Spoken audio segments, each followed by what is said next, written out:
Welcome to the Make and Design Podcast. I'm your host, Carina Gardner. On this podcast, we're unraveling the everyday joys and dilemmas of design, making, and business. For makers who want to be designers and for designers who are makers, this is your inside scoop to help you grow your business and bring more creativity to your life. Hey guys, today I have the women from the Outnumbered podcast on, Audrey and Bonnie. And I'm so excited because today we're going to talk about modeling creativity for our kids. This is something I'm so passionate about. And these are two women who have 19 kids between the two of them. They talk about motherhood, and seriously, go check out their podcast. It's amazing. And we're going to talk today a little bit about their creative businesses and how they're modeling for their kids. So I think we're going to start with Audrey today. Just talking about, do you have any advice for people, or what do you think you've done in your just your daily life to model creativity for your children? Oh, that is such a good question. Well, I think probably the biggest thing that I do to model it for my kids is just love doing it myself. So I really, in our first episode, I was talking about how I sew out of necessity my own clothing, but I love sewing, and that is not the only thing I sew.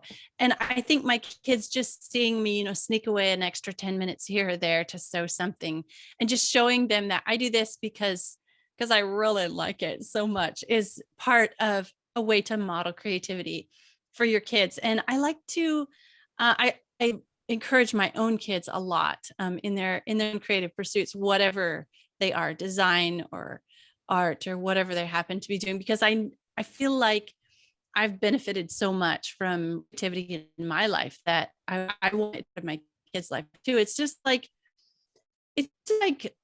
flowers, you don't have to have flowers planted in your garden to survive.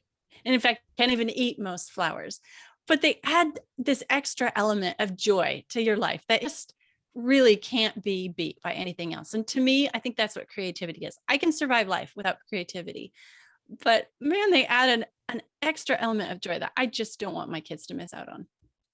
Oh my gosh, I love that. Bonnie, do you have anything you want to add to that? Sorry.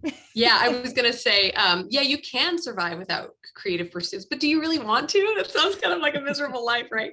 And I would say similar, I just prioritize artistic, creative things. I think in a lot of places in the world in general, something that's creative just for creativity's sake is not really valued. Maybe graphic design is if you're creating a logo that's necessary, or if you're writing a really awesome self-help book, then writing is of value. But being creative is of value no matter what you are doing, I believe anyway. And so to show my kids that I prioritize sewing just for fun, or I prioritize drawing just because it's enjoyable, that gives them permission to do the same. And then I have to watch myself as well. Like to not give them a hard time if they're wasting their time being creative, right? Because it's all something that's going to help them in the future, whether it's for a career or just to enrich their life, just to give them something that they love to do. I really have to make sure that I'm reminding them how valuable that is. Yeah, that's so good. So you guys, since you guys have the gamut, you have kids much older, you guys have little ones. I'm wondering if you have seen your kids modeling your creativity. Like, can you guys think of any ways or even stories of ways that your kids have modeled your creativity? Well, definitely. I had to about 30 minutes ago, I had to kick my daughter out of this space so that we could record. And she's currently behind me. Before I kicked her out, she's like sewing herself a couple skirts. So she's also 6 feet tall. So she is also sewing out of necessity, but because she enjoys it, because, so that like the practical, I absolutely do see my kids doing the practical part. And I like to keep in my sewing space some toys that my kids don't get to play with, my little ones, unless they're there with me. So for example, in my sewing space, I have a little set of finger puppets, and they only get to play with those if I'm sewing and they're next to me, and it helps them behave and keeps them occupied. And my boys do the craziest things with these finger puppets. They take pins and they have wars, and they stab each other with stab the other finger puppets with, whatever. I don't even know what they're doing. They're just being occupied.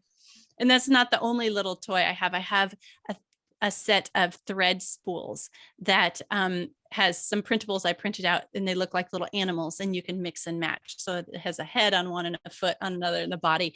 And I'll pull those out sometimes, and they'll just be creative or play for kids is creativity right next to me. And then, I'll get a little one and they'll grab fabric out of the trash, and my little 2-year-old will come up next to me and he'll put this fabric through the sewing machine and he'll go, making the right there. So I love to see like that practical creativity, like they're learning life skills, but they're learning creativity right along next to me too. And then I do carry over into other parts of their life too. Yeah, I would say, I think that we've had a fairly creative friendly environment in our home for so many years. It's almost hard to think of it in any other way. I love showing my kids the possibility. So like, we don't buy store-bought cards. We're going to send somebody a card. We always make them. And I have a ton of supplies that they're welcome to use. And there are some that they're not welcome to use, which is, I think, important too, because then they learn to like save for nice quality art supplies that then they can use for their own things. But yeah, like sewing your own clothes. I mean, that's kind of a mind-blowing concept for a lot of people. But to tell my kids, of course you can make your own skirt. I'll show you how. I mean, it's going to look like crap the first time, because it always does. And that's what creativity is like. You mess up and you mess up some more, and you mess up some more, until all of a sudden you can make something that you're pretty impressed with. And you just did that, and you learned this amazing skill. And just the possibility is such a powerful thought. Yeah, I like that you're talking about the first time is crappy. I almost think not just for kids, but for adults especially, we kind of stop doing something, or we don't start something because we're afraid of messing up the first time. Any advice you guys have to people who want to be creative but are scared of messing up?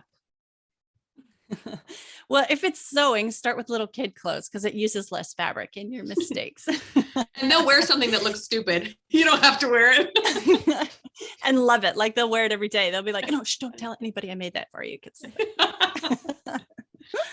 No, but seriously, instead of viewing something as a mistake or a failure, just change your mental model about it and change it as a learning experience. This was education. I didn't have to pay very much money for this lesson that I just learned. Like, I didn't have to take a college class and learn this. I just spent a couple bucks on art supplies or fabric or whatever, and I messed up, but I learned something. And if you learn something, then it's education, not mistake, right?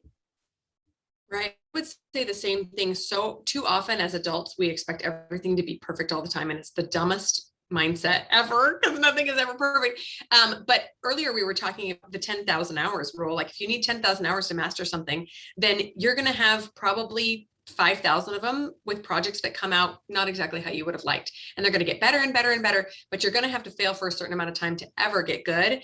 And it's sad that as adults in general, we resist vulnerable enough to screw up. And it's so essential. So I think just not taking yourself so seriously all the time. Like, I am so used to doing things the bad way, and I can laugh about it. Like, I can get on Instagram and like, look at this project I just tried, you guys, it turned awful. Isn't this hilarious? Should I wear this to church? Ha ha ha. And then just move on, and not dwell on it and talk about how awful you are. Just, who cares? It's not that big a deal. Let's move on. It is so true. And it's so funny because logically, I think we know that it takes 10,000 hours to get something done and do something beautifully, but like, people who have never sewn before and they put a sewing machine, well, what if I mess it up? Well, you are like, you're going to mess it up. The first time you do anything, you're going to mess up. We're okay with that for our kids, right? I feel okay when my kids mess up, but sometimes I'll hold myself to some standard that really, like, who is setting up that standard other than me? Because that's not going to be helpful at all. So anyway, you guys are the best. I want people to know where they can find you guys, because I do love everything you guys are talking about and doing on your podcast and in your individual creative businesses, which is so insane considering that Bonnie has 10 kids and Audrey has 9 kids. Bonnie, do you want to start? Sure. You can find me on my blog. It's bonnieandblythe.com. I have some creative sewing tutorials there and lots of mom advice. And then I also own a clothing boutique called novely.co. And I run an online sewing event called Project Run and Play. So it's projectrunplay.com is where the side of it is, and then there's a shop that's at Project Run and Play. There's links, of course, back and forth to both. And so that's where all the sewing happens. And then also you can find Outnumbered the Podcast at anywhere where you listen to a podcast. Just search for Outnumbered. And you can also find us on outnumberedthepodcast.com. Okay, guys, Outnumbered the Podcast. And I actually was so lucky to get on their podcast and talk with them about creativity as well. So you guys can go check that out there. Thanks so much for coming on, you guys. It was such a pleasure. And hopefully we can have you guys on in the future. And by the way, you guys, if you missed it, they were on previously. We had another episode with them. Go check it out and see what they have to say about when they actually work, when they're running their creative businesses, because it's awesome. Okay, we'll see you guys later. Hey, did you know that you can visit me at makeanddesign.com to learn more about this podcast and join my VIP group for weekly freebies? I can't wait to see you there.